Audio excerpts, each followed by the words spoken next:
નમસ્કાર, હું પ્રવીણ. મહત્વના સમાચારથી બુલેટિનની શરૂઆત. કચ્છમાં અદાણીની વીજ લાઇનના પ્રશ્ન મુદ્દે આંદોલન યથાવત છે.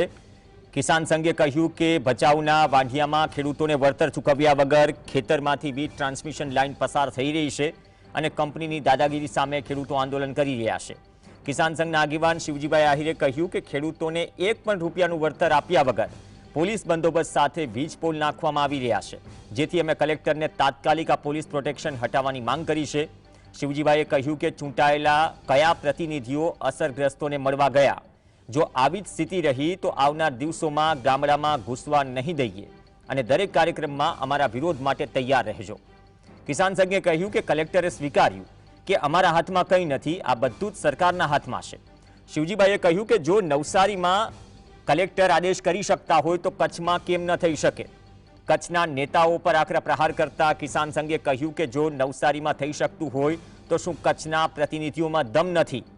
જો તમે નહીં કરાવી શકો તો ભોગવવું પડશે. આ મુદ્દે અમે સંવાદમાં માનીએ છીએ. જો સંવાદથી સમાધાન નહીં થાય તો આવનારા દિવસોમાં ધારાસભ્યો સામે ધરણા કરીશું. હું આપના માધ્યમથી કહું છું, ખેડૂતો સાથે સંવાદ કરો. અમે એમ નથી કરતા, અને નહીં તો પછી આગામી દિવસોમાં ગામડામાં તો નહીં ઘૂસવા નહીં, તો અમે નક્કી જ કર્યું છે. અમે જ્યાં કાર્યક્રમ થશે ત્યાં વિરોધ કરશો, અને અમને ધમકી દેવાની જરૂર નથી. અમારે તમને ગોળી મારવી હોય તો ગોળી મારી દેજો, પણ અમારા ખેડૂતોને તમે હેરાન ન કરો, એવી હું આપના માધ્યમથી સરકાર તત્ને આવનારા દિવસોમાં, નહીં તો પછી સરકાર ભોગવવા માટે તૈયાર રહે. નવસારીની અંદર જો હુકમ થઈ શકતો, નવસારી કલેક્ટરે આ જમીન એને ગણાય એવો હુકમ કરી દીધો છે, તો નવસારી તો ગુજરાતનો જ ભાગ છે. તો નવસારીમાં થઈ શકતું હોય તો કચ્છમાં કેમ ન થઈ શકે? કચ્છના ખેડૂત ક્યાંક બીજા છે?